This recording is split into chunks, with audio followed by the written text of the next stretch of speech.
Listening to the introduction of Professor Sawyer before me, the chairman, I found quite a few parallels. You know, he was vice chancellor, I became vice chancellor, and he went to AAU, then I went to Arua. He's a Gamman, I'm a Gamman. The only difference that I thought was he's a socialist and I'm not.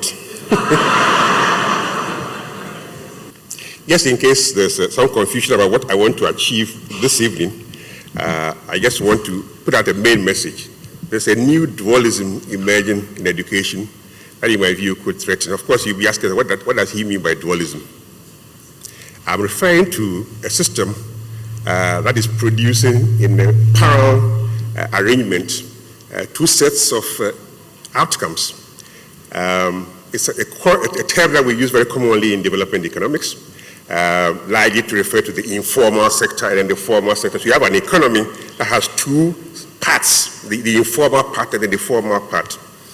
I extend that to this discussion because I see an education system that increasingly is becoming dualistic, that depending on what resources you are willing to put into your education or your children's education, you may find yourself in one part of that system, and the longer you stay in there, the more difficult it becomes for you to achieve whatever goals you may have as a person. And I believe that if we don't fix that problem, Ghana will have some issues with the social cohesion in future. And of course, with that situation emerging, the chances of pursuing rapid national development will be compromised. So that's what I seek to do, talking about the need to bridge the gap between the different types of schools. I'll be focusing on rural and urban, and also private and public, where the dualism shows quite clearly, so that in the end, that all may be one. That we all as Ghanaians, we're quite happy with the education that we receive. So to achieve that, I have this as my outline, and I'll talk about the dualism that I talk about. It's not new. I look at my own education, and I'll tell you briefly about that one. And it's quite a good indication of how that dualism played out in the past. Then I'll talk about the system today, the structure of the system that we have today, and then I'll look at performance within the system, and then I deal with the part that Joel likes, the re-engineering bit, and then I conclude by saying, don't just mind the gap. You know, when they come out of the tube in London, you always hear, mind the gap, mind the gap. Yes, the gap, you may mind it, but sometimes it's very difficult to mind it. Close the gap. It's better than minding the gap. But that's how I conclude my talk this evening. So education in Ghana, I said the way it began itself led to the very dualistic system. Most of it was begun by the churches. And the churches were looking for people who help with evangelization, people who understand the Bible and help others to understand the Bible. So they didn't need too many people for that. They needed just a few people who understand the Bible and so be taught English in order to do that. Of course, the traders who came to trade in the castles, the forts, had different ideas also. They also needed people who would be interpreters, who would be able to check the books and be able to relate between the traders and the local people, help them to meet with other traders in the interior parts of Ghana. So that's what they needed them for. That's why the schools began in these slave forts. Of course, the colonial administration with time needed people who would help to run the colonial administration. So they also became interested in schools. So the education of the natives wasn't really intended to be an instrument for change. It was supposed to be an instrument of convenience, one that would allow the system to work. You didn't need too many people educated for that purpose. So that's how the few that became educated, mainly the children of chiefs and priests and so on, took advantage of it. When we began fighting for independence, of course, we had different interests. The understanding that education would make a very big change to our lives. It would get us out of the misery and so on, became a major motivation for the people fighting for independence. So they began to put pressure on the colonial government, and the government responded positively, but in a very restrained manner. Achimota School, I give as an example, an illustration of what the colonial government did. So it knew it would need leaders who would help run the civil service, help run the public sector. Maybe a few people to help with the management of the private sector and so on. So fine, let's have a good public school in addition to the mission schools to do that. That's a good illustration of what this approach, yes, we will educate them, but the motivation is such that we would have a good cadre of people that will help maintain the status quo. So in 1946, the colonial government provided for first significant expansion of schools system at different levels.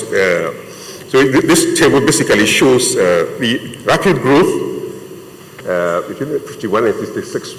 The secondary schools, you see the growth from 13 to 105. A large part of the increase, the rapid increase in the secondary schools came from the Kwame Nkrumah drive through the Ghana Education Trust to have more schools. That's how schools like Ghana National and Axim and Hafasin and others came into being. There was a very rapid expansion in secondary education between 57 and 66, largely motivated by the Nkrumah zeal to bring about change. The expansion in at the basic level began in the colonial period, but also accelerated by the Nkrumah. You see how the number of students or pupils escalated in that 15-year period. Huge jump. That was the beginning of the expansion of the school system that we have in Ghana. When Kwame Nkrumah, the day before independence, addressed the legislature for the last time, I like this quote from him very much. It underscored the kind of education he was looking for. That we must seek an African view to the problems of Africa. We must seek an African view. What is interesting about this quote is that he does not discount the value of science and technology. He does not discount the value, significance of technical education. He wanted to see a system in Ghana in which modern science played a role but was used to solve African problems. And that's, for me, it's a vision that has more or less underscored many of the things that we've sought to do. The question is, have we been able to do it? Have we been able to put in place the structures that would help us achieve this or realize this vision? That's one that I hope that we can address. So today we have a structure that is fairly, very much driven by some of the things that have happened in Ghana since the Nkrumah days, since almost of the post-1966. After the massive expansion between 51 and 66, what other things happened? Everybody started complaining about the quality of education. People started complaining. I remember my parents complaining about the quality of education. And so by 67, committees were being put in place to find out how best we could resolve the problem. Development of continuation schools. The old middle school system had students going from middle form 1 to middle form 4, depending on what stage they passed their common entrance. Many of the view that the last 2 years, the form 3 and form 4, was a complete waste of time, and they didn't really add much to the capacity of the individual. So the Kwapol Committee recommended the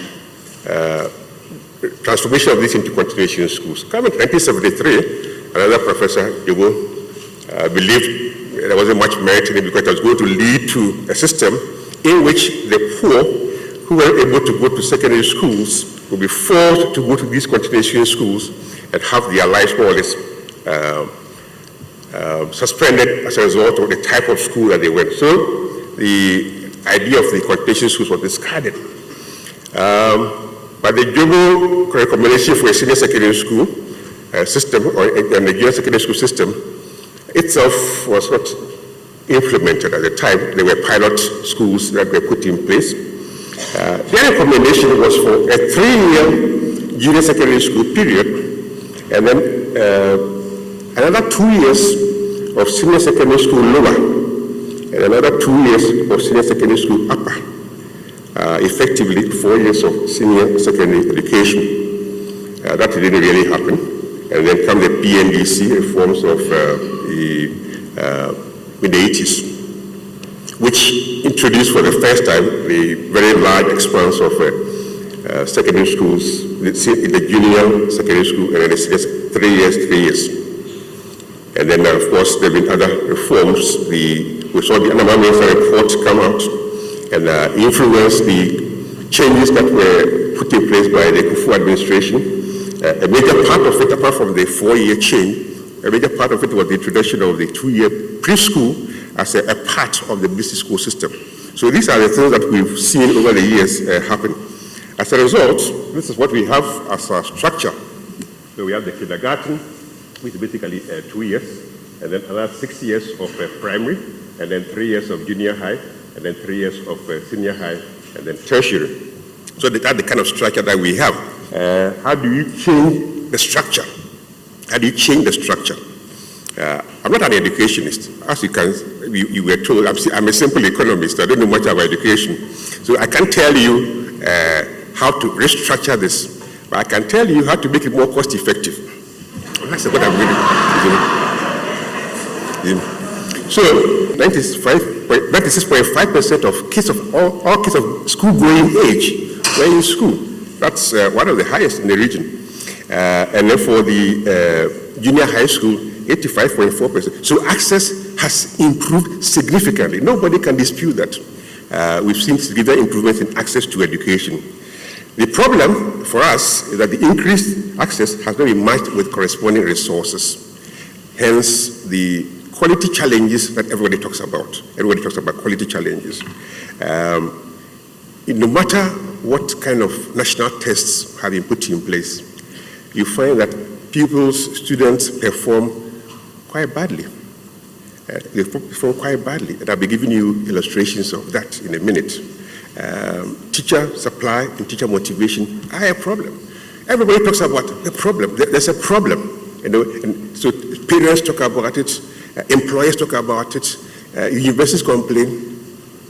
One of the challenges that I had to deal with as a vice chancellor was everywhere you go, people ask you, why are your products not able to perform? As if you have the answers, you are expected to explain. First of all, agree and then explain, which is something that I refuse to do. So everybody's complaining about the school system. Okay, look at this picture, which I took from the internet. I didn't take the picture, it was on the net. It shows you, I don't know how typical this is. I don't know how typical it is, but if it represents what some school children in Ghana experience on a daily basis, then we do have a problem. If it's just a simple illustration of what even a small number of Ghanaian students go through on a daily basis, we do have, there's no way you can be in this kind of environment and be able to pass any assessment test. The only way you can pass is to copy the person sitting next to you.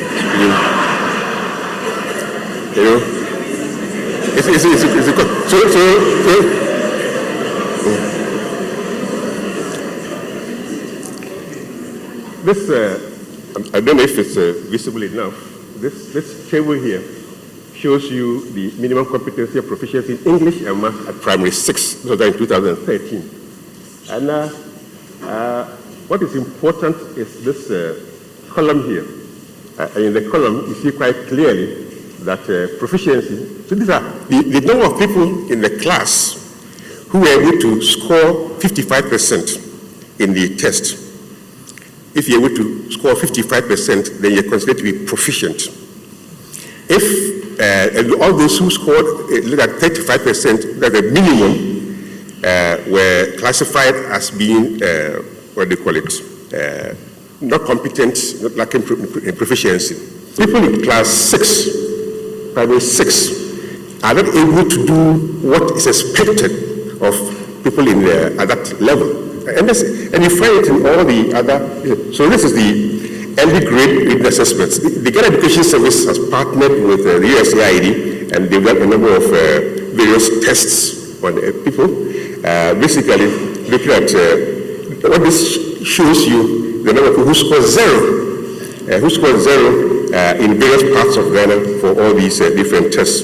So the oral passage reading, that's what this one is about. People scoring zero by language, and it's not only in English. They did it in 11 local languages also. So it's English and then the local language. The number of people scoring zero is huge. It's huge by any account. And as a nation, we should be worried about that. Again, for the listening comprehension.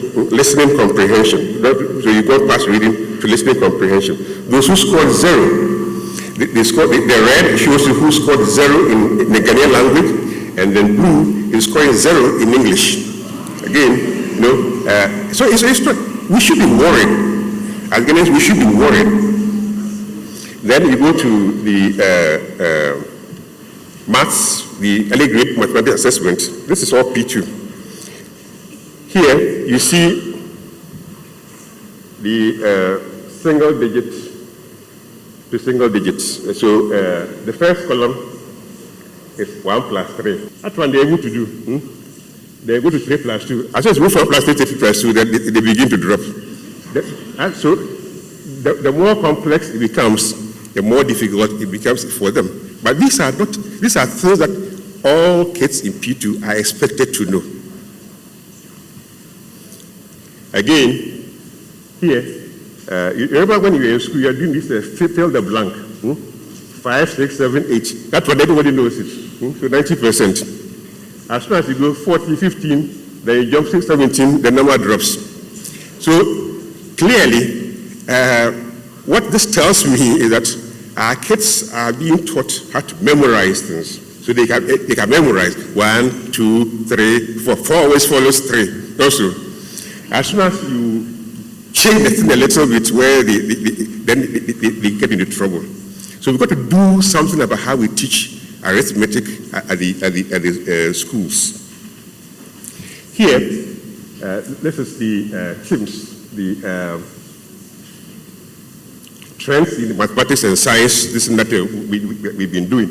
We are part of 42 different countries that are being used to assess performance. So the level of performance is uniform across these 42 countries. So it's done for maths and science. And you find that this is for 2011, I think, yes. And then the next one I will show is for 2013. Find that the Asian countries tend to dominate these, Korea, Hong Kong, and so on. And then Ghana, right at the bottom there. So these are, it shows you the ages and so on. These are exams that 15-year-olds are taking.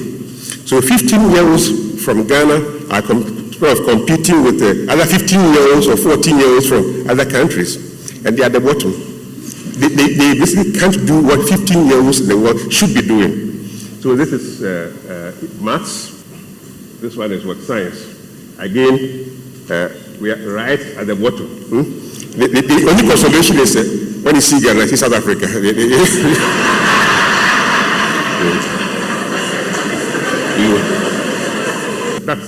So we need to find out what happened for this year and that year, and then why the drop that we've seen it. But clearly, when only about an average of about 30% of the students are passing the core subjects at WASI, again, as a nation, we should be concerned, and that's what we are listening. We look at the candidates qualifying for tertiary education, that's the universities to the polytechnics and so on. What this table tells me is that in 2009, that's where I got this data from. I think there's more recent data that needs to be. But what is important is that 73% of all those who qualified for tertiary education came from just the top 20% of the schools. Yes. So whilst we have over several thousands of schools, only about 100 of them were able to deliver their kids going to university. I don't have any corresponding data for the tertiary. Don't think it's because I'm from a university, I'm biased. I don't have corresponding data, and the main reason being that there's no standardized test that you use across universities, so you can't have a similar teams or a similar listen. There's one thing I can tell you, however, that the universities also have their challenges. They have their challenges, and when I was Vice Chancellor, I used to pay a lot of attention to what international students said about the university. So they come and spend a year there, and go away, and whenever you interview them or they read their evaluation reports, they always, not always, not all of them. Of course, there's those who came and enjoyed Ghana very, very much, and then those who came and were right that they didn't find their courses challenging enough. They had too much time on their hands. The lecturers gave them, there were hardly any IAs, there were hardly any assignments that kept them busy from Monday to Friday. That's what they were used to when they weren't getting that year. Clearly, there are problems that have to be confronted. I'm happy that the universities, or some of them at least, are beginning to deal with these issues. So the new dualism, as a result of the poor performance which I've just shown you, parents and their kids are being forced to make choices. They are being forced to make choices. There's a growing preference for private education at different levels, whether at the basic level, or at the secondary level, or at the tertiary level. So they leave SOS, they go to Stanford, they finish Stanford, they go to Harvard to do a PhD, and then they join the World Bank, and they come to Ghana, bingo, they are experts. They see their classmates who went from Richard to Achimota School, from Achimota School to Legon, then they went to the national service at Nkwantebisa Secondary School, and they came back. And the two of them apply for jobs at, I don't know which company to use, Tallow Oil. And then, so they go for the interview. And you can see the guy who went to, the guy who went out and came back speaks much nicer, it's more articulate, it's very exposed. It gives examples from Korea and from Singapore, you know. And everybody says, oh, this guy is great. They got their job. The guy from Legon, I think,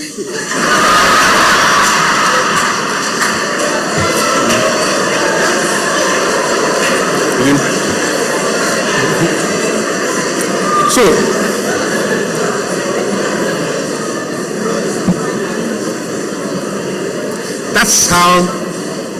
that's how our future is going to be.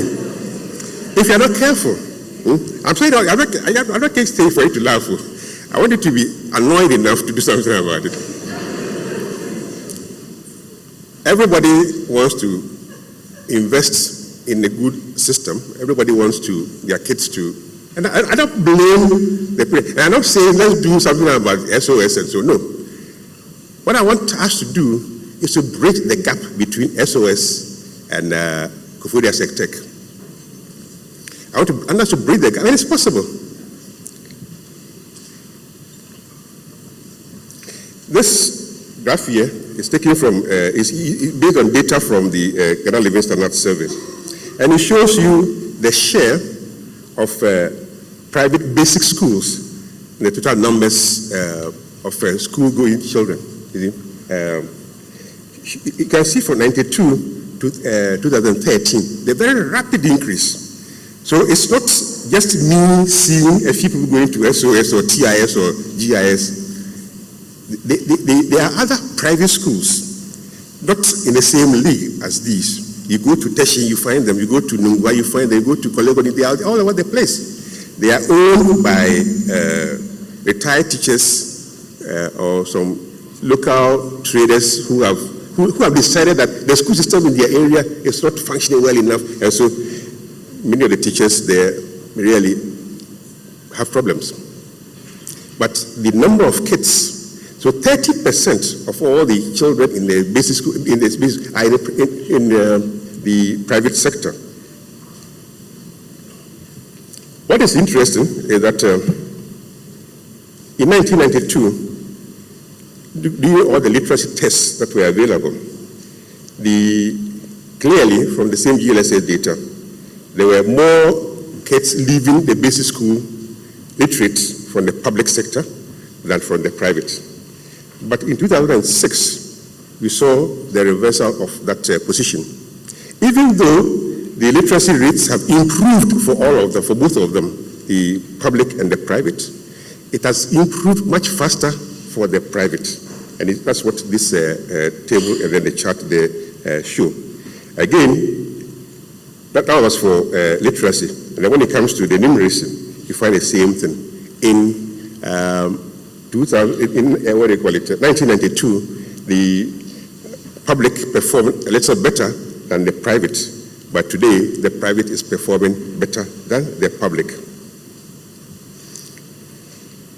I was telling Titi Ofer that I went to their website trying to find something about the school. What is it that makes SOS attractive?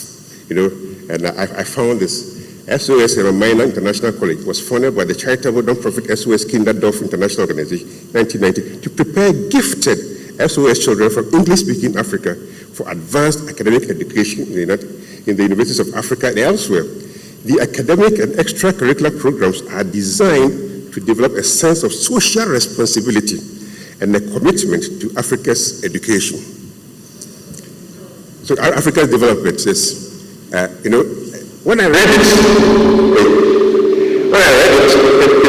read like Achimota School. This is the kind of ideal that was used to set up Achimota School. And today, we struggle to deliver on that. And SOS is seeking to do that. So how do we ensure that SOS does not leave us behind? I'm not an expert, but I've listened to many of the experts on this, and they talk about the poor performance that can be attributed to adequate investment in schools, adequate teacher preparation, adequate time spent in school, and then schools focus on getting their students to pass exams, and then the system of governance of public schools does not provide much incentive for the schools to want to excel. That's what the experts in the field say. So what I've decided to end my lesson is how do we solve these problems? How do we solve the problems? So this is my first non-conventional proposal. Deal with the poor investment through PPP arrangements. Achimota School needs millions of dollars to fix its roads, provide water, provide power, provide staff bungalows, make the classrooms fit for purpose. Make the classrooms look like SOS classrooms. Achimota School needs millions of dollars. I'm sure the same thing will apply to St. Augustine's or Koforidua Sectech or Suhum Sectech. That's what they need, millions of dollars. It will vary from school to school. The Ghana government doesn't have that kind of money. The Ghana government does not have that kind of money. Today, 25% of the budget goes into education. So if you are going to increase it further, what are you going to cut in order to provide more for education? So the money has to come from somewhere. My proposal is to have partnerships. And these partnerships may involve some equity arrangements. So there are companies that own shares in the school and provide the money for the roads, for the electricity, for the water, for the staff bungalows, for the student dorms, for the classrooms, for the labs. This year we've been lucky to get from Telewoyo $300,000 for a new science block for Achimota School. The school needs more, far more than that. And nobody here is going to give you that. So PPP is what I propose. It's not going to be uniform across all schools, but some schools can do it far better than others. I can see a number of schools that can do it very, very well, and they need to be supported to do it. Parents, of course, if we are going to bring an investor to spend millions of dollars, it cannot be for free. You see, it cannot be. I have not said I'm against free SHS. Notice, I have not said that. But this one cannot be for free, you see. So it's something that is worth considering. The investment, if you make it free and don't make these investments, you are wasting your time. That one I can say confidently.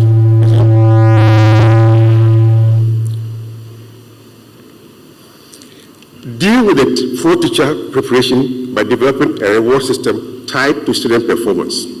That's something that I propose. I've seen it in a few of the documents that I've seen. There are a number of things that we need to do for our teachers.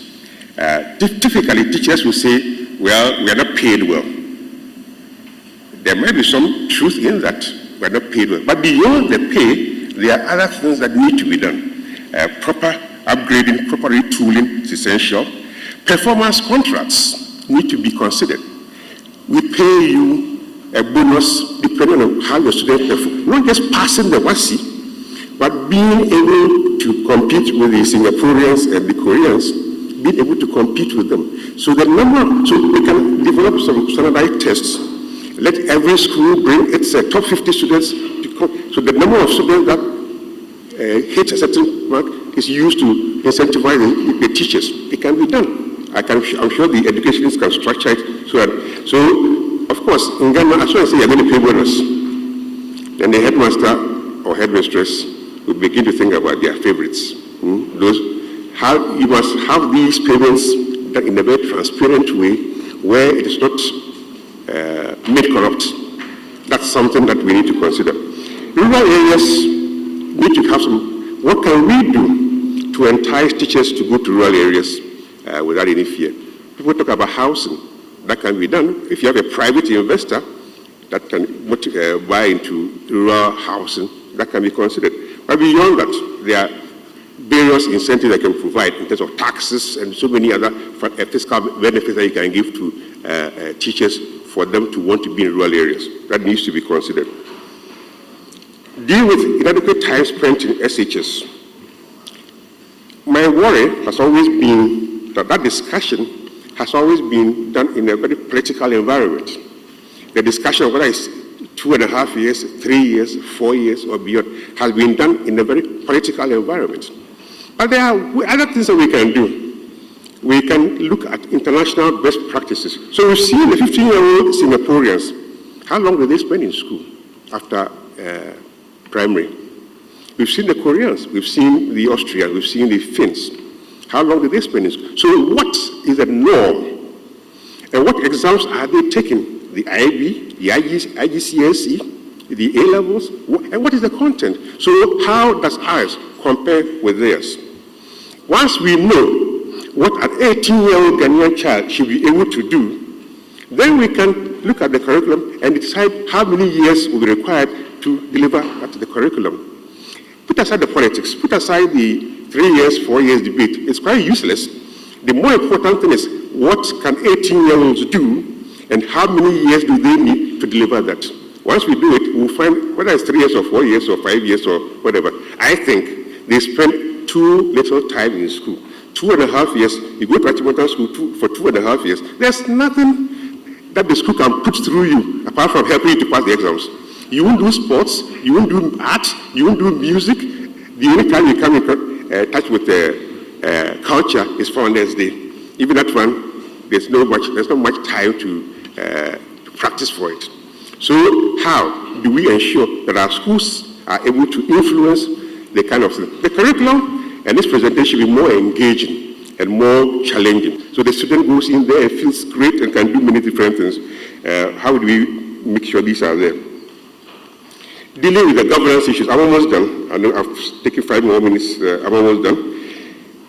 Make Ghana Education Service more of a regulator of the school system than the manager of the school system. I know they don't like it. I've said this several times, but the Ghana Education Service tends to micromanage our schools. They tend to micromanage our schools. Allow the schools to run. Allow the schools to run. If the schools run, I think last year or so, there was a teacher at Achimota School who was causing so much trouble. The school board wanted him out of the place. GES wouldn't do anything about it for more than 1 year. The man was in the school causing trouble. So let the schools run. Of course, now I've finished. I've shown you the problems, and I've given you my take on how to restructure.